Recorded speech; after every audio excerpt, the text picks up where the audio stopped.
तस्मै श्री गुरुवे नमः। श्री चैतन्य मनोभीष्टं स्थापितं येन भूतले कदामह्यं ददाति स्वपदान्तिकं वाञ्छाकल्पतरुभ्यश्च कृपासिन्धुभ्य एव च पतितानां पावनेभ्यो वैष्णवेभ्यो नमो नमः। जय श्री कृष्ण चैतन्य नित्यानंद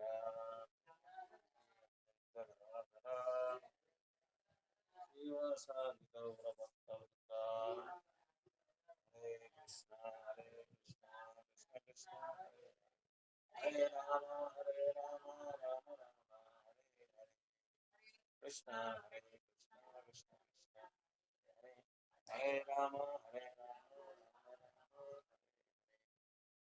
ಸೊ ದ್ರೋಣಾಚಾರ್ಯನ ಮಗ ಅಶ್ವತ್ಥಾಮನ ಮಕ್ಕಳನ್ನ ದ್ರೌಪದಿ ಮಕ್ಕಳನ್ನ ವಧ ಮಾಡಿದ್ಮೇಲೆ ಏನೇನಾಯ್ತು, ಯಾವ ತರ ಅವನಿಗೆ ಯಾವ ತರ ಶಿಕ್ಷೆ ಕೊಟ್ರು, ಮತ್ತೆ ಕೃಷ್ಣ ಏನ್ ಮಾಡ್ದ, ಅರ್ಜುನ ಏನ್ ಮಾಡಿದ್ರು, ಕೃಷ್ಣ ಏನ್ ಹೇಳಿದ್ರು ಅರ್ಜುನಿಗೆ, ಅರ್ಜುನ ಏನ್ ಮಾಡ್ದ, ಇದೆಲ್ಲ ಈ ಒಂದು ಶ್ಲೋಕದಲ್ಲಿ ವಿವರಣೆ ಕೊಡ್ತಾ ಇದ್ದಾರೆ. 25ನೇ ಶ್ಲೋಕದಿಂದ ಕೊಡ್ತಾ ಇದ್ದಾರೆ ಅವನು. ಆಮೇಲೆ ಈ ಬ್ರಹ್ಮಾಸ್ತ್ರಕ್ಕೂ ಮತ್ತೆ ಈ ಇವತ್ತಿನ ನವೀನವಾದ ಅಣುಗುಂಡುಗಳು ಇದಕ್ಕೆ ಕಂಪೇರ್ ಮಾಡಿ ಹೇಳ್ತಾ ಇದ್ದಾರೆ ದ್ರೌಪದಿ ಪರ್ಪೋರ್ಟಲ್ಲಿ, ಭಾವಾರ್ಥದಲ್ಲಿ. ಇಲ್ಲಿ 25ನೇ ಶ್ಲೋಕದಲ್ಲಿ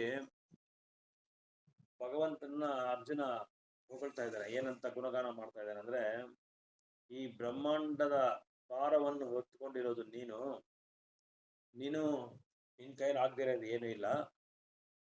ಆದ್ರೆ ನೀನು ಎಲ್ಲರಿಗೂ ಸಮಾನವಾಗಿ ಪಕ್ಷಪಾತ ಇಲ್ದಿರ ಎಲ್ಲರಿಗೂ ನೀನು ಸಮಾನವಾಗಿ ನೋಡ್ತೀಯ, ಎಲ್ಲರಿಗೂ ಸಮಾನವಾಗಿ ನೀನು ಕರುಣೆ ಕೊಡ್ತೀಯ. ಆದ್ರೆ ಇನ್ನೊಂದು ವಿಷಯ ಏನಂದ್ರೆ, ಭಕ್ತರಿಗೆ ನೀನು ಹೆಚ್ಚಾಗಿ ಅನುಗ್ರಹ ಕೊಡ್ತೀಯ ಅಂತ ಹೇಳ್ತಾರೆ. ಎಲ್ರಿಗೂ ಸಮಾನವಾಗಿ ನೋಡ್ತಾರೆ, ಆದ್ರೆ ಭಕ್ತರಿಗೆ ಇನ್ನ ಜಾಸ್ತಿ ಕರುಣೆ ತೋರಿಸ್ತಾರೆ. ಉದಾಹರಣೆಗೆ ನಾವು ಅರ್ಜುನನ್ ನೋಡ್ಬೋದು. ಅರ್ಜುನಿಗೆ ರಥಸಾರಥಿ ಆಗಿ ಬಂದ್ರು. ಪ್ರಹ್ಲಾದರಿಗೆ ಕರೆದ ತಕ್ಷಣ ಅವ್ರು ಭಗವಂತ ಕಂಬನೇ ಕಂಬದಿಂದಾನೇ ಬಂದ್ಬಿಟ್ರು. ಕಂಬ ಹೊಡ್ಕೊಂಡು ಓಪನ್ ಮಾಡ್ಕೊಂಡು ಬಂದ್ಬಿಟ್ರು. ನರಸಿಂಹ ಅವತಾರದಲ್ಲಿ ಬಂದ್ರು. ಈ ತರ ಬೇಕಾದಷ್ಟು ಅವತಾರಗಳಲ್ಲಿ ಭಕ್ತರನ್ನ ಕಾಪಾಡ್ಬೇಕು ಅಂತ ಪರೀಕ್ಷಿತ್ ಮಹಾರಾಜನ ಭಾಗವತದಲ್ಲಿ ತನ್ನ ತಾಯಿ ಉತ್ತರ ಗರ್ಭದಲ್ಲೇ ಪರೀಕ್ಷಿತ್ ಮಹಾರಾಜ್ಗೆ ರಕ್ಷಣೆ ಕೊಟ್ಟರು.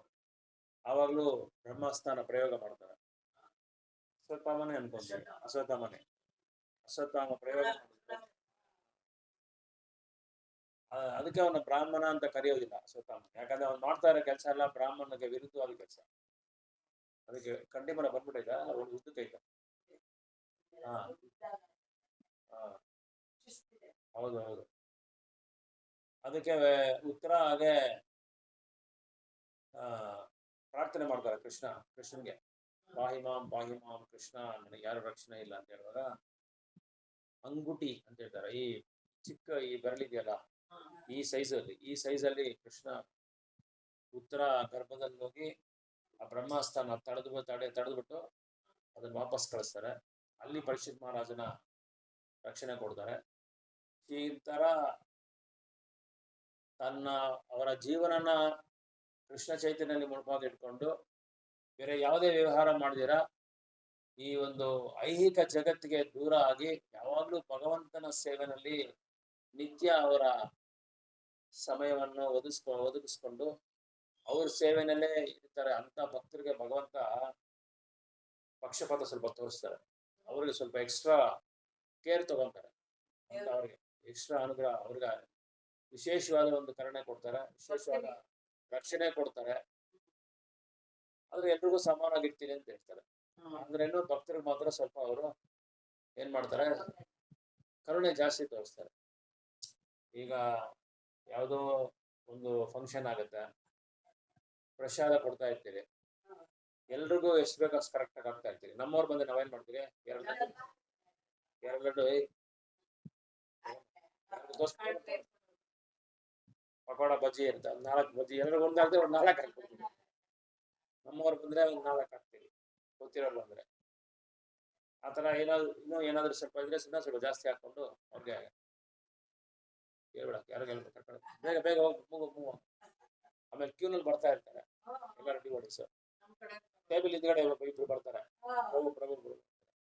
ನಮ್ಮವ್ರು ಬಂದ್ರೆ ನಾವೇನ್ ಮಾಡ್ತೀರಿ, ನೋಡಿ ಈ ಕಡೆ ಎತ್ತಾಕ್ಬಿಟ್ಟು ಅವ್ರಿಗೆ ಕಳಿಸ್ಬಿಡ್ತೀವಿ. ಈ ತರ ಭಕ್ತರಿಗೆ ಭಗವಂತ ಹೆಚ್ಚಿಗೆ ಅವ್ರಿಗೆ ಅನುಗ್ರಹ, ಕರುಣೆ, ಅವರ ಕರುಣೆಗೆ ಪಾತ್ರರಾಗೋ ತರ ಭಗವಂತ ಅವ್ರಿಗೆ ಸಂಬಂಧ ಒಂದು ಬೇರೆಯವರಿಗಿಂತ ಸಾಮಾನ್ಯವಾದ ಜನಗಿಂತ ಭಕ್ತರಿಗೆ ಒಂದು ಕಣ್ಣು ಜಾಸ್ತಿನೇ ಅವರು ನೋಡೋ ರೀತಿ ಆ ತರ ಇರುತ್ತೆ. ಯಾಕಂದ್ರೆ ಅವ್ರಿಗೆ ಬೇರೆ ಏನು ವ್ಯವಹಾರ ಇಲ್ಲ. ಭಕ್ತರಿಗೆ ಯಾವಾಗ್ಲೂ ಭಗವಂತನ ಮ್ಯಾಗೆ ಆಮೇಲೆ ಆಧಾರ ಪಟ್ಟಿರ್ತಾರೆ. ಅದಕ್ಕೋಸ್ಕರ ಅವ್ರಿಗೆ ಎಕ್ಸ್ಟ್ರಾ ಕೇರ್ ತಗೋತಾರೆ. ಅದನ್ನ ಇಲ್ಲಿ ಹೇಳ್ತಾ ಇದ್ದಾರೆ. ಅದೇ ತರ ಭಗವಂತನಿಗೆ ಯಾರು ತಂದೆನೂ ಇಲ್ಲ. ಭಗವಂತನ ಯಾರು ಮಗನಾಗಿ ಅವ್ರನ್ನ ಇದು ಮಾಡ್ಕೊಳ್ಳೋ ಅಲ್ಲ, ಭಗವಂತನ ಮಗನಾಗಿನೂ ಅವನ್ನ ಯಾರು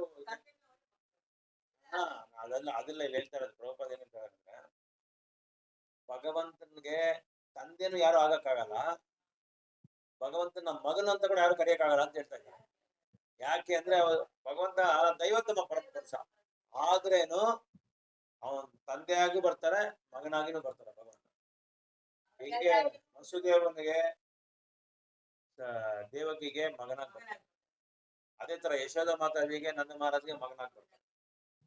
ಈ ತರ ತುಂಬಾ ಒಂದು ಸೆಕ್ಷನ್ ಅಲ್ಲಿ, ಭಾಗವತಂ ಸೆಕ್ಷನ್ ಅಲ್ಲಿ ನಾವು ನೋಡ್ಬೋದು. ತಂದೆಯಾಗಿ ಬರ್ತಾರೆ, ಮಗನಾಗಿ ಬರ್ತಾರೆ. ಅದೇ ಅವ್ರೇನ್ ಬರ್ಬೇಕಂತ ಅವಶ್ಯಕತೆ ಇಲ್ಲ.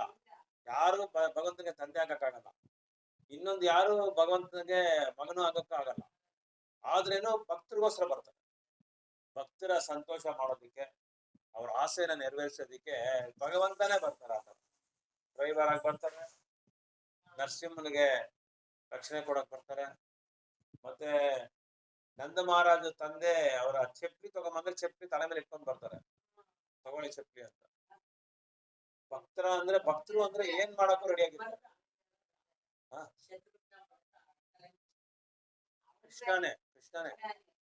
ಕೃಷ್ಣನೇ ನಂದ ಮಹಾರಾಜ ಮನೆಯಲ್ಲಿರುವಾಗ ನಂದ ಮಹಾರಾಜ ಚಪ್ಪಲಿ ಅಲ್ಲಿದ್ರೆ ತಗೊಂಬ ಅಂತ ಹೇಳಿದ್ರೆ ಅದು ತಗೊಂಬಂದ್ ಕೊಡ್ತಾರೆ ತಲೆ ಮೇಲೆ.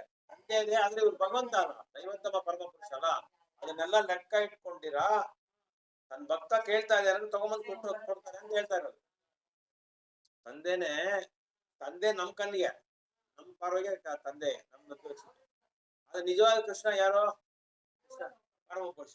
ಆದ್ರೇನು ಇಲ್ಲಿ ಮಗನಾಗಿ ಬಂದಿರೋದಕ್ಕೋಸ್ಕರ ತಂದೆ ಅಲ್ವಾ, ಅದಕ್ಕೆ ತಂದೆ ಸೇವೆ ಮಾಡೋದಕ್ಕೆ ಅಲ್ಲಿ ನಮ್ಗೆ ಒಂದು ಉದಾಹರಣೆ ತೋರಿಸ್ಕೊಡ್ತಾರೆ. ಇಲ್ಲಿ ಏನ್ ನಾನು ಹೇಳ್ತಾರ ಪಾಯಿಂಟ್ ಏನಂದ್ರೆ, ದೈವೋತ್ತಮ ಪರಮಪುರುಷನಾದ್ರೇನು ತಂದೆಗೆ ಮಗನ ಪುತ್ರ ಏನ್ ಸೇವೆ ಮಾಡ್ಬೇಕು ಅದನ್ನ ಮಾಡಿ ತೋರಿಸ್ತಾ ಇದ್ದಾರೆ ಅಂತ ಹೇಳ್ತಾರೆ. ಭಕ್ತರಿಗೋಸ್ಕರ ಏನ್ ಮಾಡಕ್ಕೂ ಸಿದ್ಧವಾಗಿದ್ದಾರೆ. ಅದೇ ರಾಜಸೂಯ ಯಜ್ಞದಲ್ಲಿ ಯುಧಿಷ್ಠಿರ ಮಹಾರಾಜು ಒಂದು ದೊಡ್ಡ ಯಜ್ಞ ಮಾಡ್ತಾರೆ, ರಾಜಸೂಯ ಯಜ್ಞ. ಕುರುಕ್ಷೇತ್ರ ಎಲ್ಲ ಆದ್ಮೇಲೆ ಕೃಷ್ಣ ಹೋಗಿ ಹೇಳ್ತಾರೆ, ಈ ತರ ನನ್ನಿಂದನೇ ಇಷ್ಟೊಂದು 66,000 ಕೋಟಿ ಜನ ಸತ್ತೋಗ್ಬಿಟ್ಟಿದ್ದಾರೆ. 66,000 ಅಲ್ಲ, 66,000 ಕೋಟಿ ಜನಗಳು ಸತ್ತೋಗ್ಬಿಟ್ಟಿದ್ದಾರೆ. ಇವರೆಲ್ಲ ಕಾರಣ ನಾನೇ, ರಕ್ತ ಪ್ರವಾಹ ನೋಡ್ತಾ ಇದೆ, ಇದಕ್ಕೆಲ್ಲ ನಾನೇ ಕಾರಣ, ನಾನೇ ಪಾಪಿ, ನಾನು ಏನಾದ್ರೂ ನನಗೆ ಪರಿಷ್ಕಾರ ಮಾಡ್ಕೊಬೇಕು ಅಂತ ಹೇಳುವಾಗ, ಸರಿ ರಾಜಸೂಯ ಯಜ್ಞ ಮಾಡ್ತೀನಿ ಅಂತ ಮಾಡೋದು ಅಂತ ಕೃಷ್ಣ ಹೇಳುವಾಗ, ಅಲ್ಲಿ ಒಬ್ಬೊಬ್ಬರಿಗೂ ಒಂದೊಂದು ಡಿಪಾರ್ಟ್ಮೆಂಟ್ ಕೊಡ್ತಾರೆ. ಈ ಡಿಪಾರ್ಟ್ಮೆಂಟ್ ಏನು ಡಿಪಾರ್ಟ್ಮೆಂಟ್, ಒಬ್ಬರಿಗೆ ಪ್ರಸಾದಂ ಡಿಪಾರ್ಟ್ಮೆಂಟ್, ಇನ್ನೊಬ್ಬರಿಗೆ ಡೆಕೋರೇಷನ್ ಡಿಪಾರ್ಟ್ಮೆಂಟ್, ಇನ್ನೊಬ್ಬರಿಗೆ ಪುರೋಹಿತರ ಡಿಪಾರ್ಟ್ಮೆಂಟ್. ಕೃಷ್ಣನೂ ಒಂದು ಡಿಪಾರ್ಟ್ಮೆಂಟ್ ಇಟ್ಕೊಂತಾರೆ, ಒಂದು ಸರ್ವಿಸ್ ಇಟ್ಕೊಂಡು ಸೇವೆ. ಕೃಷ್ಣ ಏನ್ ಸರ್ವಿಸ್ ಇಟ್ಕೊಂತಾರೆ ಅಂದ್ರೆ, ದೈವೋತ್ತಮ ಪರಮಪುರುಷ ಆದ್ರೇನು, ಅಖಿಲಾಂಡ ಕೋಟಿ ಬ್ರಹ್ಮಾಂಡ ನಾಯಕರಾದ್ರೇನು, ಅಲ್ಲಿ ಎಲ್ರು ಬರ್ತಾರ ದೊಡ್ಡವರೆಲ್ಲ ಹಿರಿಯರು, ಅವ್ರಿಗ ಪಾದ ಸೇವೆ ಮಾಡೋದು, ಅವ್ರಿಗೆ ಪಾದಾಭಿಷೇಕ, ಕಾಲು ತೊಳೆಯೋದು ಪಾದಗಳು. ಅಂದ್ರೆ ಭಗವಂತನ ಭಕ್ತರ, ಶುದ್ಧ ಭಕ್ತರ ಒಂದು ಸೇವೆನಲ್ಲಿ ಅವರು ಒಂದು ಭಾಗ ತಗೊಂತಾರೆ, ಒಂದು ರೋಲ್ ತಗೊಂತಾರೆ. ಯುಧಿಷ್ಠಿರ ಮಹಾರಾಜ್ ಮಾಡ್ತಾ ಇರೋದಲ್ಲ, ಶುದ್ಧ ಭಕ್ತರಲ್ವಾ, ಅದಕ್ಕೆ ಇವರು ಆ ಒಂದು ಪಾತ್ರ ತಗೊಂತಾರೆ. ಆ ಒಂದು ಇದು ತಗೊಂಡು ಎಲ್ಲರ ಕಾಲು ಪಾದಗಳನ್ನ ತೊಳಿತಾರೆ.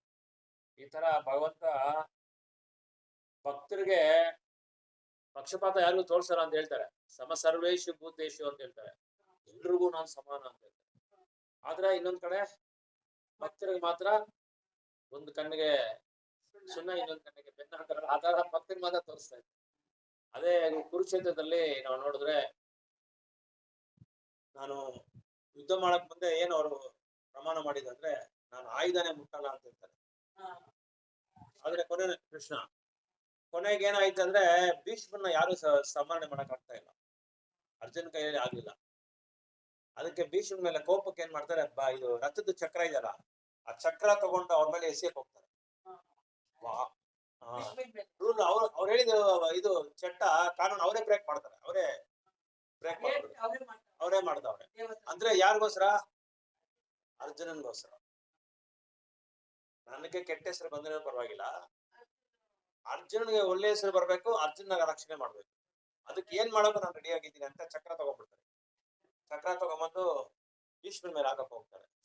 ಆವಾಗ ಅರ್ಜುನ ಏನೋ ಹೇಳ್ತಾರೆ, ಬೇಡ ವಾಹನನೇ ಇದು ಆಯುಧನೇ ನಾವು ಮಾಡ್ಬೋದು ಅಂತ ನೀವ್ ಹೇಳಿದ್ದೀರಾ ಅಂತ ಹೇಳುವಾಗ, ಅವಾಗ ಆ ಚಕ್ರನ ಎಸಿದ್ದು ಹಾಕ್ಬಿಟ್ರೆ ಆ ಚಕ್ರ ಹೋಗಿ ಮಾಯಾಪುರ ಪಕ್ಕದಲ್ಲಿ ಏಕಚಕ್ರ ಅಂತ ಒಂದು ಸ್ಥಳ ಇದೆ, ನಿತ್ಯಾನಂದ ಪ್ರಭು ಅವತಾರ ಇದ್ದಿಲ್ಲ, ಅಲ್ಲಿ ಬೀಳುತ್ತೆ ಆ ಚಕ್ರ. ಅದಕ್ಕೆ ಆ ಹೆಸರಿಗೆ, ಅದಕ್ಕೆ ಅವ್ರಿಗೆ ಏಕಚಕ್ರ ಅಂತ ಹೆಸರು. ಒಂದು ಚಕ್ರ ಕೃಷ್ಣ ಆಗಿರೋ ಚಕ್ರ ಅಲ್ಲಿ ಬಿದ್ದಿರೋದಕ್ಕೋಸ್ಕರ ಅದಕ್ಕೆ ಏಕಚಕ್ರ ಅಂತ ಹೆಸರು. ಈ ತರ ಇಲ್ಲಿ ಭಗವಂತ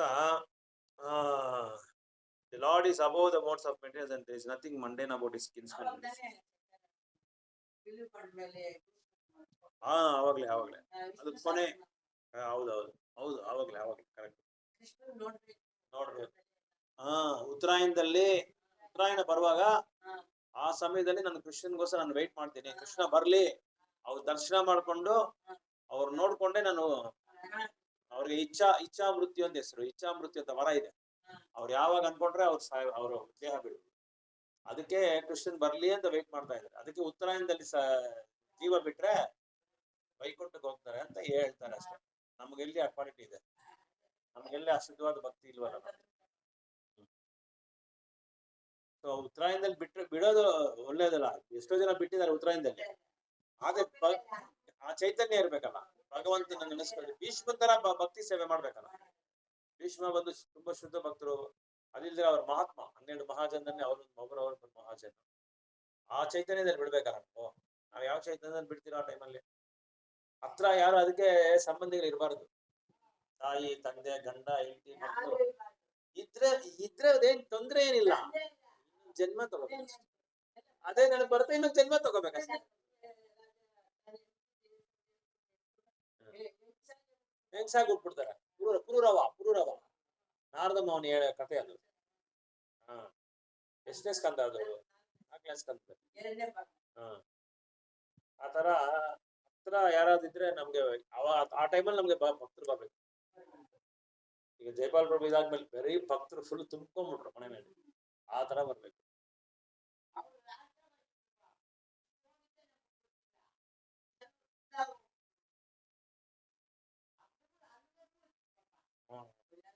ನಾನು ಫೋನ್ ಮಾಡಿ ಹೇಳಿದೆ ಅವ್ರಿಗೆ, ಫಿಟ್ನೆಸ್ ಅವರಲ್ಲ ಫ್ರೆಂಡ್ ನಮ್ಮ ಹತ್ರ ಇದು ಮಾಡ್ಕೊಂಡಿದ್ರು, ಅವ್ರಿಗೆ ಹೇಳಿದೆ, ಪ್ರಭು ನೀವು ಪಕ್ಕದಲ್ಲಿ ಇದ್ರೆ ಸ್ವಲ್ಪ ಭಾಗವತನೆಲ್ಲ ಓದಿ ಅಂತ ಹೇಳಿ. ಅವ್ರು ಗರುಡ ಎಲ್ಲ ಓದಿದ್ರು.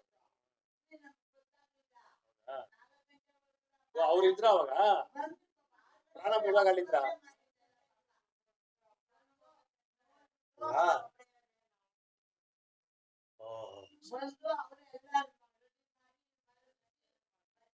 ಅವ್ರೊಬ್ರೆ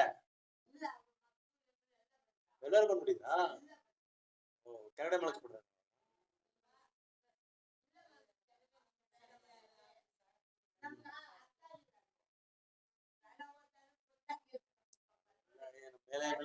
ಅಲ್ಲ ಅದು ಇದು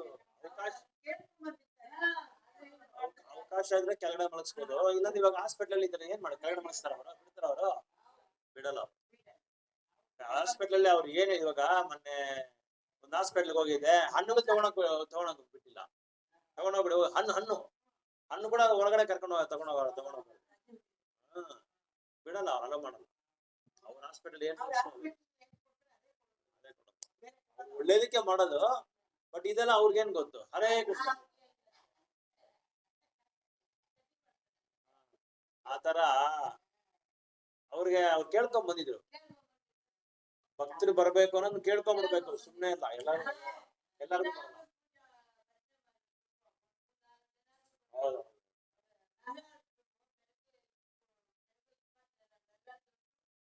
ಹಾ, ಚರಣಾಮೃತ ಅದೆಲ್ಲ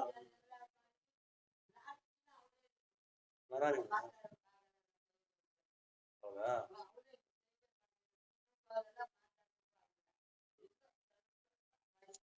ಅಷ್ಟೇ. ಬಟ್ ತಿನ್ನೋದು ತುಂಬಾ ಕಡಿಮೆ. ಏನು ತಿನ್ನಂತ ಮುಂದೆನೂ ತಿಂತಾ ಇಲ್ಲ ಜಾಸ್ತಿ. ತಿಂತಾ ಇದ್ದ ಹೌದು, ಸೊಪ್ಪು ಜಾಸ್ತಿ.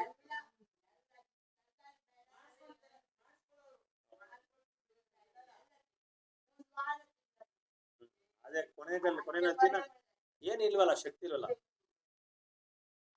ಅದಕ್ಕೆ ಇಲ್ಲಿ ಅದೇ ಹೇಳ್ತಾ ಇದ್ದಾರೆ, ಭಕ್ತರಿಗೆ ವರಪ್ರಸಾದ ಕೇಳ್ಕೊಂಡ್ ಬಂದಿರ್ಬೇಕು, ಭಜನೆ ಮಾಡಕ್ಕೆ, ಓದೋದಿಕ್ಕೆ. ಇವಾಗ ನಮ್ ಗುರು ಮಹಾರಾಜ್ ನೋಡಿ, ಯಾವಾಗ್ಲೂ ಭಕ್ತರು ಜೊತೆಲಿ. ಇವಾಗ್ಲೂ ಫುಲ್ ಸೀರಿಯಸ್ ಆಗವ್ರೆ, ಇವಾಗ ಸ್ವಲ್ಪ ಹೊರಗಡೆ ಬಂದವ್ರೆ. ಇವಾಗ್ಲೂ ಇದು ಕ್ಲಿಕ್ಕರ್ ಹಿಂಗ್ ಇಟ್ಕೊಂಡು ಚಾಂಟ್ ಮಾಡ್ದವ್ರೆ, ಹರೇ ಕೃಷ್ಣ ಹರೇ ಜಪ ಮಾಡ್ತಾನೆ ಅವ್ರೆ. ಬಾಯಿ ಇಲ್ಲ, ಮಾತಿಲ್ಲ, ಆದ್ರೂ ಚಾಂಟಿಂಗ್ ಮಾಡ್ತಾವ್ರೆ. ಅಲ್ಲಿ ಬುಕ್ ಡಿಸ್ಟ್ರಿಬ್ಯೂಷನ್ ಮಾಡ್ತಾವ್ರೆ ನರ್ಸ್ಗಳಿಗೆ. ಇಲ್ಲ, ಅವ್ರು ಅದು ಮಾಡ್ಕೊಂತ ಇರ್ತಾರೆ, ಅದು ಬೇರೆ ಇದು ಬೇರೆ. ನಾನ್ ಹೇಳದ್ ಬೇರೆ. ನಾನ್ ಹೇಳದ್ ಗುರು ಮಹಾರಾಜು ಇದ್ರಲ್ಲಿ ಅವ್ರೆ, ಡಲ್ಲಾಸ್ ಅಂತ ಊರಲ್ಲಿ ಅಮೇರಿಕಲ್ಲಿ ಅಲ್ಲಿದ್ದಾರೆ. ನಾನು ಹೇಳ್ತಾರದ್ ಗುರು ಮಹಾರಾಜ್ ಹೇಳ್ತಾ ಇರೋದು. ಗುರು ಮಹಾರಾಜ್ ಬಂದಿರೋದು ಅದು, ನೀನು ಬಂದಿದ್ರು ನಿಧಾಸೇನೆ ಅವರು ಟೆಂಪಲ್ ಬಂದಿದ್ರು. ಅದು ಬಂದಿದ್ದು ಸೌತ್ ಇಂಡಿಯನ್ ಬ್ರಹ್ಮಚಾರಿ ಮೀಟಿಂಗ್ ಬಂದಿದ್ರು, ಅದಕ್ಕೆ ಬಂದಿರೋ.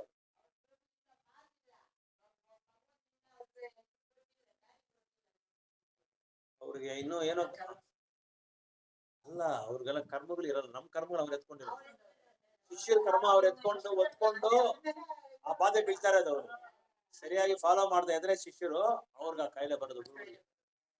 ಗುರುಗಳಿಗೆ ಆ ಕಾಯಿಲೆ ಯಾಕೆ ಬರೋದಂದ್ರೆ, ಶಿಷ್ಯರು ಸರಿಯಾಗಿ ಆಚರಣೆ ಮಾಡ್ತಾ ಇದ್ರೆ, ದೀಕ್ಷಾ ಕೊಟ್ಟು ಅವ್ರು ಶಿಷ್ಯರಾಗಿ ಸ್ವೀಕಾರ ಮಾಡ್ಕೊಂಡು ಅವ್ರು ಹೇಳಿರೋ ಒಂದು ಉಪದೇಶಗಳನ್ನ ನಾವು ಸರಿಯಾಗಿ ಆಚರಣೆ ಮಾಡದೇ ಇದ್ರೆ, ಅವ್ರ ಕರ್ಮ ಅದೆಲ್ಲ ಪಾಪಗಳ ಅವ್ರು ಹೊತ್ಕೊಂಡು ಇದ್ ಮಾಡ್ಬೇಕು. ಆತರ ಕಷ್ಟ ಬೀಳ್ಬೇಕು. ಎಲ್ಲಾ ಬಾಡಿನಲ್ಲಿ ಎಲ್ಲಾ ಐಟಮ್ಸ್ನು ಇದಾಗ್ಬಿಟ್ಟಿದೆ, ಎಲ್ಲಾ ಅಂಗಗಳು ಡ್ಯಾಮೇಜ್ ಆಗ್ಬಿಟ್ಟಿದೆ. ಆದ್ರೂ ಚಾಂಟಿಂಗ್ ಮಾಡ್ತಾನೆ ಅವರೇ, ಜಪ ಮಾಡ್ತಾನೆ ಅವರೇ.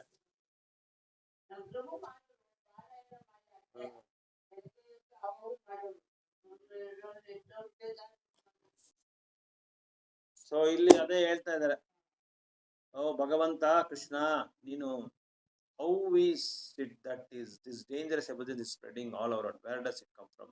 ಇವರು ಅರ್ಜುನ ಕೇಳ್ತಾ ಇದ್ದಾರೆ, ಇವರು ಕೃಷ್ಣನ ಕೇಳ್ತಾ ಇದ್ದಾರೆ, ಈ ಬ್ರಹ್ಮಾಸ್ತ್ರದ ಬಗ್ಗೆ ಏನದು ಅಷ್ಟು ಅಪಾಯಕರವಾಗಿದೆ, ಎಲ್ಲಾ ಕಡೆ ಇಡೀ ಜಗತ್ತಿಗೆ ಅದು ಹರಡ್ತಾ ಇದೆಯಲ್ಲ ಅಂತ ಕೇಳ್ತಾ ಇದ್ದಾರೆ. Anything that is presented before the personality of God should be so done after due presentation of respectful prayers. So Arjuna ಕೇಳ್ತಾ ಇದ್ದಾರೆ, ಈಗ ನಾನೇನ್ ಮಾಡ್ಲಿ? ಈಗ ಅಶ್ವತ್ಥಾಮನ್ ಬಂದು ಬ್ರಹ್ಮಾಸ್ತ್ರನ ಪ್ರಯೋಗ ಮಾಡ್ಬಿಟ್ಟ. ಸೊ ಅದಕ್ಕೆ ಗುರುಗಳನ್ನ ಕೇಳ್ಬೇಕಲ್ಲ. ಅರ್ಜುನಿಗೆ ಗುರು ಬೇಡ ಕೃಷ್ಣ. ಅದಕ್ಕೆ ಅದು ಎಷ್ಟೇ ಸ್ನೇಹಿತನಾಗ್ಲಿ, ಎಷ್ಟೇ ಸಂಬಂಧ ಇರ್ಲಿ, ಆದ್ರೇನು ಆ ಪ್ರೊಸೀಜರ್ ಪ್ರಕಾರ, ಆ ಪದ್ಧತಿ ಪ್ರಕಾರ ಗುರುಗಳನ್ನ ಕೇಳೋ ಒಂದು ಪ್ರೋಟೋಕಾಲ್ ಒಂದಿದೆ, ಅದು ಸಿಸ್ಟಮ್ ಇದೆ. ಆ ಸಿಸ್ಟಮ್ನ ಇಲ್ಲಿ ಫಾಲೋ ಮಾಡೋದು ಇಲ್ಲಿ ಹೇಳ್ತಾ ಇದ್ದಾರೆ, 26ನೇ ಶ್ಲೋಕದಲ್ಲಿ ಹೇಳ್ತಾ ಇದ್ದಾರೆ. That is the standard procedure. Standard procedure ಅಂದ್ರೆ, ಏನಾದ್ರೂ ಒಂದು ಕೆಲಸ ನಾವು ತೀರ್ಮಾನ ತಗೊಳಕ್ ಮುಂದೆ ಆ ಗುರುಗಳ ಹತ್ರ ನಾವು ಕೇಳ್ಕೊಂಡು ಅದಾದ್ಮೇಲೆ ನಾವು ಮುಂದುವರಿಬೇಕು ಅಂತ ಹೇಳ್ತಾ ಇದ್ದಾರೆ. ಅದಕ್ಕೆ ಅರ್ಜುನ ಕೇಳ್ತಾ ಇದ್ದಾರೆ, ಇದು ಆತರ ಇದು ಏನ್ ನಾನೇನ್ ಮಾಡ್ಲಿ ಅಂತ ಕೇಳ್ತಾರೆ. ಅದಕ್ಕೆ ಭಗವಂತ ಉತ್ತರ ಕೊಡ್ತಾರೆ, 27ನೇ ಶ್ಲೋಕದಲ್ಲಿ ಉತ್ತರ ಕೊಡ್ತಾರೆ. ಏನ್ ಉತ್ತರ ಕೊಡ್ತಾ ಇದ್ದಾನೆ ಅಂದ್ರೆ, no from me that this is act of son of Drona, he has thrown hymns of nuclear energy and he does not know how to refract it. Krishna ಹೇಳ್ತಾ ಇದ್ದಾರೆ, ಅರ್ಜುನ ಬ್ರಹ್ಮಾಸ್ತ್ರನ ಪ್ರಯೋಗ ಮಾಡ್ಬಿಟ್ಟ ದ್ರೋಣ ಮಗ. ದ್ರೋಣಾಚಾರ್ಯನು ನಾನು ಕಲ್ಸಲ್ಲ ಈ ವಿದ್ಯಾ ಅಂತ ಹೇಳಿನು ಅವ್ರ ತಂದೆ ಹತ್ರ ಬಲವಂತವಾಗಿ ಈ ಬ್ರಹ್ಮಾಸ್ತ್ರನ ಪ್ರಯೋಗ ಮಾಡೋದು ಕಲ್ತ್ಕೊಂಡ್ಬಿಟ್ಟ ಇವನು. ಯಾಕಂದ್ರೆ ಇವನಿಗೆ ಅರ್ಹತೆ ಇಲ್ಲ ಅಂತ ಅವ್ರ ತಂದೆ ಗೊತ್ತು. ಆದ್ರೇನು ಅವ್ರ ಹತ್ರ ತುಂಬಾ ಹಠ ಮಾಡಿ ಫೋರ್ಸ್ಫುಲ್ ಆಗಿ ಕಲ್ತ್ಕೊಂಡ. ಅದೇ ಬ್ರಹ್ಮಾಸ್ತ್ರನ ಪ್ರಯೋಗ ಮಾಡಿ ಅದನ್ನ ವಾಪಸ್ ಹೆಂಗ್ ತಗೊಳ್ಳೋದು ಅಂತ ಗೊತ್ತಾಗ್ಲಿಲ್ಲ. ಆ ವಿದ್ಯೆ ಕಲ್ತಿಲ್ಲ. ಅದೇ ಇಲ್ಲಿ ಕೃಷ್ಣ ಅರ್ಜುನಾಗ ಹೇಳ್ತಾ ಇದಾರೆ, ಬ್ರಹ್ಮಾಸ್ತ್ರ ಪ್ರಯೋಗ ಮಾಡೋದು ಗೊತ್ತು, ಅದನ್ನ ವಾಪಸ್ ತಗೊಳಕ್ ಅವ್ನು ಗೊತ್ತಿಲ್ಲ. ಅದಕ್ಕೆ ನೀನೇನ್ ಮಾಡ್ತೀಯ, ನೀನೊಂದು ಬ್ರಹ್ಮಾಸ್ತ್ರನ ಪ್ರಯೋಗ ಮಾಡು. ಬ್ರಹ್ಮಾಸ್ತ್ರನ ಅದನ್ನ ಸಮಾಧಾನ ಮಾಡ್ಬೇಕು ಅಂದ್ರೆ ಇನ್ನೊಂದು ಬ್ರಹ್ಮಾಸ್ತ್ರ ಬಿಟ್ಟರೆ ಸಮಾಧಾನ ಆಗೋದು. ಬೇರೆ ಯಾವ ಆಯುಧನೂ ಅದಕ್ಕೆ ಸಮಾನ ಇಲ್ಲ. ಯಾಕಂದ್ರೆ ಬ್ರಹ್ಮಾಸ್ತ್ರ ಪ್ರಯೋಗ ಮಾಡಿದ್ಮೇಲೆ ಅದೇನ್ ಮಾಡುತ್ತೆ, ಆಕಾಶದಲ್ಲಿ ಒಂದು ಸೂರ್ಯನ ಇದೆಯಲ್ಲ, ಅದು ಗ್ಲೋಬ್ ಇದೆಯಲ್ಲ, ಗೋಳ, ಆ ಸೂರ್ಯನ ಗೋಳದಲ್ಲಿ ಬೆಂಕಿ ಹಂಗೆ ಸುರು ಬರ್ತಾನೆ ಇರುತ್ತೆ. ಆ ರೌಂಡ್ ಸರ್ಕಲ್ ಅಲ್ಲಿ ಬೆಂಕಿ ಬರ್ತಾನೆ ಇರುತ್ತೆ ಗೋಳದಲ್ಲಿ. ಅದನ್ನ ಸ್ಟಾಪ್ ಮಾಡಕ್ಕೆ ಯಾರ ಕೈಯಲ್ಲಿ ಆಗಲ್ಲ. ಈಗಿರೋ ಈ ಈ ಮಾಡರ್ನ್ ವರ್ಲ್ಡ್, ಈ ನನ್ನ ಇದು ಆಧುನಿಕ ಲೋಕದಲ್ಲಿ ಈಗ ಅಣುಗುಂಡುಗಳೆಲ್ಲ ಪ್ರಯೋಗ ಮಾಡ್ತಾರಲ್ಲ, ಅದು ಬಂದು ಒಂದು ಜಾಗ ಮಾತ್ರ ಇದು ಮಾಡುತ್ತೆ.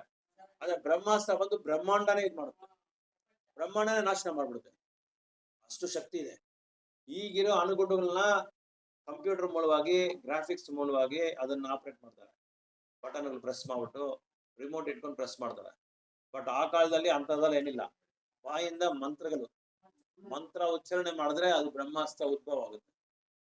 ಆ ಅಸ್ತ್ರ ಉದ್ಭವ ಆಗಿ ಅಸ್ತ್ರ ಎಲ್ಲಾ ಕಡೆನೂ ಅಷ್ಟು, ಅಂದ್ರೆ ಸೌಂಡ್ಗೆ ಅಷ್ಟು, ಶಬ್ದಕ್ಕೆ ಅಷ್ಟು ಪವರ್ ಇದೆ ಅಂತ ಅರ್ಥ. ಈಗ ನಮ್ಮ ಭಗವಂತ ನಾಮ ನಾವು ಜಪ ಮಾಡಿದ್ರೆ ಎಷ್ಟು ಶಕ್ತಿ ಇದೆ, ಎಷ್ಟು ಬದಲಾವಣೆ ನಾವು ನೋಡಿದಿರಿ. ಆ ತರ ಆ ಮಂತ್ರ ಉಚ್ಚಾರಣೆಗೆ ಅಷ್ಟೊಂದು ಶಕ್ತಿ ಇದೆ ಅಂತ ಹೇಳ್ತಾ ಇದ್ದಾರೆ. ಸೊ ಅದಕ್ಕೆ ಅದೇ ಇಲ್ಲಿ ಕಂಪೇರ್ ಮಾಡ್ತಾ ಇದ್ದಾರೆ. ಈ ಅಣುಗುಂಡುಗಳಿಗೆ ಮತ್ತೆ ಬ್ರಹ್ಮಾಸ್ತ್ರಕ್ಕೆ ಅದನ್ನ ಹೋಲಿಸ್ತಾ ಇದ್ದಾರೆ ಪ್ರಭುಪಾದರು ಇದರಲ್ಲಿ. So this subtle science of chanting hymns is subtle material science is not spiritual, but it has direct relationship with spiritual method. A chanter of the hymns knew how to apply the weapon as well as how to retract it. So that was the perfect knowledge of, but the son of Dronacharya made use of subtle science, did not know how to. 28ನೇ ಶ್ಲೋಕದಲ್ಲಿ ಏನ್ ಹೇಳ್ತಾ ಇದ್ದಾರೆ ಅಂದ್ರೆ, Arjuna, only another Brahmastra can counter this weapon, since you are expert in the military science, subdue the. ಅದೇ ಕೃಷ್ಣ ಹೇಳ್ತಾ ಇದ್ದಾರೆ, ಅರ್ಜುನ ಅವನು ಬಿಟ್ಟಿರೋ ಬ್ರಹ್ಮಾಸ್ತ್ರನ ಪ್ರಯೋಗ ಮಾಡಿದಾನೆ, ಅದನ್ನ ಮತ್ತೆ ಅದನ್ನ ಶಾಂತಿ ಪಡಿಸಕ, ಅದನ್ನ ಇದು ಮಾಡಕ್ ಆಗಲ್ಲ. ಅದಕ್ಕೆ ಸಮಾನ ಯಾವ್ದಿಲ್ಲ. ನೀನು ಇನ್ನೊಂದು ಬ್ರಹ್ಮಾಸ್ತ್ರ ನೀನು ಪ್ರಯೋಗ ಮಾಡಿ ಅದನ್ನ ನೀನು ಅದನ್ನ ಏನು ಇಂದ್ರ ಮಾಡ್ಬಿಡು. ಅದನ್ನ ಆ ಬ್ರಹ್ಮಾಸ್ತ್ರನ ಅದು ಯಾವ್ದು ಶಕ್ತಿ ತೋರಿಸಬಾರ್ದು, ಅದು ಪ್ರಭಾವ ಏನು ಇರಬಾರ್ದು, ಅದನ್ನ ನೀನು ಸಮಾಧಾನ ಮಾಡ್ಬಿಡು ಅಂತೇಳಿ ಅವನು ಅರ್ಜುನನಿಗೆ ಕೃಷ್ಣ ಹೇಳ್ತಾ ಇದ್ದಾರೆ. ಸೊ ಅದಕ್ಕೆ the son of Dronacharya did not know the art of counteracting the ರೂಪ. ಯಾಕಂದ್ರೆ ದ್ರೋಣಾಚಾರ್ಯ ಮಗನಿಗೆ ಅಶ್ವತ್ಥಾಮನಿಗೆ ಗೊತ್ತಿಲ್ಲ, ಅದನ್ನ ವಾಪಸ್ ತಗೊಳಕ್ ಗೊತ್ತಿಲ್ಲ. ಅದಕ್ಕೆ ನೀನೇನ್ ಮಾಡಿದ್ರೆ ಇನ್ನೊಂದು ಬ್ರಹ್ಮಾಸ್ತ್ರ ಪ್ರಯೋಗ ಮಾಡು ಅಂತ ಹೇಳ್ತಾರೆ. ಅದಕ್ಕೆ ಅರ್ಜುನ ಏನ್ ಮಾಡ್ತಾರೆ, ಕೃಷ್ಣನಿಂದ ಅದು ಕೇಳ್ಬಿಟ್ಟು ನೀರು ಒಂದು ಪಾತ್ರೆ ನೀರು ಇಟ್ಕೊಂಡು ಅದನ್ನ ಸ್ಪರ್ಶ ಮಾಡಿ ಪ್ಯೂರಿಫಿಕೇಶನ್ ಮಾಡ್ಕೊಂತಾರೆ, ಶುದ್ಧ ಮಾಡ್ಕೊಂಡು ಭಗವಂತನ ಪ್ರದಕ್ಷಿಣೆ ಮಾಡ್ತಾರೆ. ನಾವು ಇವಾಗ ತುಳಸಿ ಪ್ರದಕ್ಷಿಣೆ ಮಾಡಲ್ಲ, ಅದರ ಭಗವಂತನ ಇರೋ ಜಾಗನ ಪ್ರದಕ್ಷಿಣೆ ಮಾಡ್ಕೊತಾರೆ. ಪ್ರದಕ್ಷಿಣೆ ಮಾಡ್ಬಿಟ್ಟು ಆಮೇಲೆ ಏನ್ ಮಾಡ್ತಾರೆ ಅಂದ್ರೆ, ಆ ಬ್ರಹ್ಮಾಸ್ತ್ರ ಬಂದು ಏನಾಗುತ್ತೆ, ಎರಡು ಕಂಬೈನ್ ಆಗುತ್ತೆ. ಎರಡು ಬ್ರಹ್ಮಾಸ್ತ್ರ, ಅರ್ಜುನ ಬಿಟ್ಟಿರೋದನ್ನು ಅಶ್ವತ್ಥಾಮ ಬಿಟ್ಟಿರೋದು ಎರಡು ಜಾಯಿನ್ ಆಗಿ ಒಂದು ದೊಡ್ಡ ವೃತ್ತನ ಸೃಷ್ಟಿ ಮಾಡುತ್ತೆ. ಆ ವೃತ್ತ ಹೆಂಗಿರುತ್ತೆ ಅಂದ್ರೆ ಸೂರ್ಯನ ಗೋಳ ತರ ಇರುತ್ತೆ. ಏನೋ ಮಾಡುತ್ತೆ, ಅದು covered all outer space of the whole filament of, ಅದು ಎಲ್ಲಾ ಲೋಕದ ಹೊರಗಡೆ ಇರೋ ಪಾರೆಗಳೆಲ್ಲ ಕವರ್ ಮಾಡುತ್ತೆ. 14 ಲೋಕದ ಇದೆಯಲ್ಲ ಹೊರಗಡೆ, ನಮ್ಗೆ ಹೆಂಗೆ ಚರ್ಮ ಹೊರಗಡೆ ಇದೆಯೋ ಆ ತರ ಆ ಲೋಕಗಳ ಹೊರಗಡೆ ಇರೋ ಇದನ್ನೆಲ್ಲ, ಆ ವಸ್ತುಗಳನ್ನೆಲ್ಲ ಕವರ್ ಮಾಡುತ್ತೆ. ಯಾವ್ದು ಈ ಬ್ರಹ್ಮಾಸ್ತ್ರ ಎಲ್ಲ cover ಮಾಡ್ಬಿಡ್ತದೆ. So the heat created by the flash of a Brahmastra resembles the fire exhibited to the sun globe at the time of cosmic annihilation. So the radiation of atomic energy is very insignificant in comparison to the heat produced by a Brahmastra. So the atomic bomb explosion can at most be ಅದೇ ಹೇಳ್ತಾ ಇದ್ದಾರೆ, ಈ ಬ್ರಹ್ಮಾಸ್ತ್ರ ಬಂದು ಇಡೀ ಬ್ರಹ್ಮಾಂಡನೇ ಬೇಕಾದ್ರೆ ನಾಶ ಮಾಡುತ್ತೆ. ಆದ್ರೆ ಈ ಅಣುಗುಂಡುಗಳು ಬಗೆದಿದೆಯಲ್ಲ, ಅದು ಒಂದು ಎಲ್ಲಿ ನಾವು ಪ್ರಯೋಗ ಮಾಡಿದ್ರು ಆ ಸ್ಥಳದಲ್ಲಿ ಮಾತ್ರ ಅದು ನಾಶ ಮಾಡುತ್ತೆ. ಆಗ ಈ ಬ್ರಹ್ಮಾಸ್ತ್ರ ಬಂದು ಇಡೀ ಬ್ರಹ್ಮಾಂಡನೇ ನಾಶ ಮಾಡೋಷ್ಟು ಅವ್ರಿಗೆ ಶಕ್ತಿ ಅದಕ್ಕೆ ಬ್ರಹ್ಮಾಸ್ತ್ರ ಇದೆ ಅಂತ ಹೇಳ್ತಾ ಇದ್ದಾರೆ.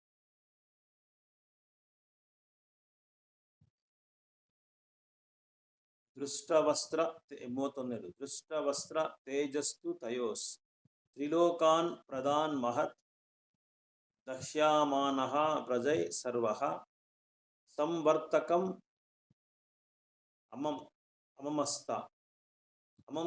ಅಮಂಶತ. All the population of the three worlds was scorched by the combined heat of the weapons. Everyone was reminded of the Samvartaka fire which takes place at the time of annihilation. ಅದು ಯಾವ ತರ ಇತ್ತು ಅಂತ ಹೇಳ್ತಾ ಇದ್ದಾರೆ. ಆ 2 ಬ್ರಹ್ಮಾಸ್ತ್ರ 31ನೇ ಶ್ಲೋಕದಲ್ಲಿ ಆ 2 ಬ್ರಹ್ಮಾಸ್ತ್ರನು ಆಪರೇಟ್ ಮಾಡಿದ್ಮೇಲೆ, ಅದು ಪ್ರಯೋಗ ಮಾಡಿದ್ಮೇಲೆ ಯಾವ ತರ ಇತ್ತು ಅಂತ ಹೇಳಿದ್ರೆ, ಸಂವರ್ತಕ ಅಂತ ಒಂದು ಬೆಂಕಿ ಇದೆ. ಆ ಬೆಂಕಿ ಯಾವಾಗ ಅದನ್ನ ಇದು ಪ್ರಯೋಗ ಮಾಡ್ತಾರೆ ಅಂದ್ರೆ, ಪ್ರಪಂಚ ಬಂದು ಇದಾಗುತ್ತಲ್ಲ, ಪ್ರಳಯ ಆಗುತ್ತಲ್ಲ, ಅಂತ ಸಮಯದಲ್ಲಿ ಆ ಸಂವರ್ತ ಬೆಂಕಿ ಬಂದು ಉದ್ಭವ ಆಗುತ್ತೆ. ಆ ತರ ಇದೆ ಈ ಬ್ರಹ್ಮಾಸ್ತ್ರ ಅಂತ ಹೇಳ್ತಾ ಇದ್ದಾರೆ.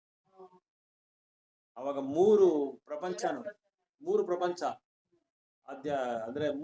ಪ್ರಪಂಚ ಅಂದ್ರೆ ಮುಲ್ಲೋಕ, ಉತ್ತಮವಾದ ಲೋಕ, ಮಧ್ಯಲೋಕ, ಕೆಳಗಿನ ಲೋಕ. ಅಲ್ಲ, ಕೆಳಗಿನ ಅಂದ್ರೆ ಇದು ಆತರ ಸುತ್ತಲ ಪಾತಾಳ ಲೋಕದವರೆಗೂ. ಮಧ್ಯ ನಾವಿರೋದು ಭೂಲೋಕ, ಮೇಲೆ ಹೈಯರ್ ಪ್ಲಾನೆಟ್ಸ್, ಕೆಳಗಡೆ ಲೋವರ್ ಪ್ಲಾನೆಟ್ಸ್, ಮಧ್ಯದಲ್ಲಿ ಮಿಡಲ್ ಪ್ಲಾನೆಟ್ಸ್. ಸೊ ಈ 3 ಮುಲ್ಲೋಕದಲ್ಲಿನೂ ಏನಾಗುತ್ತೆ ಅಂತ ಹೇಳಿದ್ರೆ,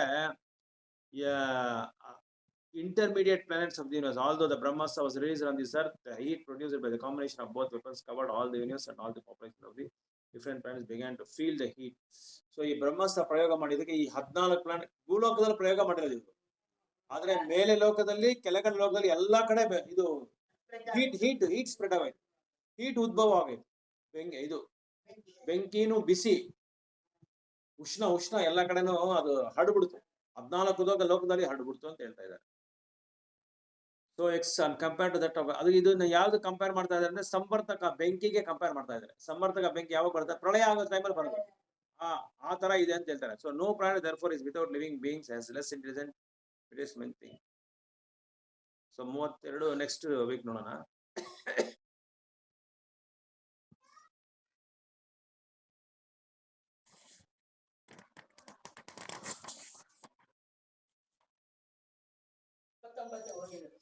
ಇಲ್ಲ, 31 ಆಗೋಯ್ತು. 31 ಓದ್ಬಿಟ್ಟೆ ಈಗ. 31 ಆಗೈತೆ, 31 ಆಗಿದೆ.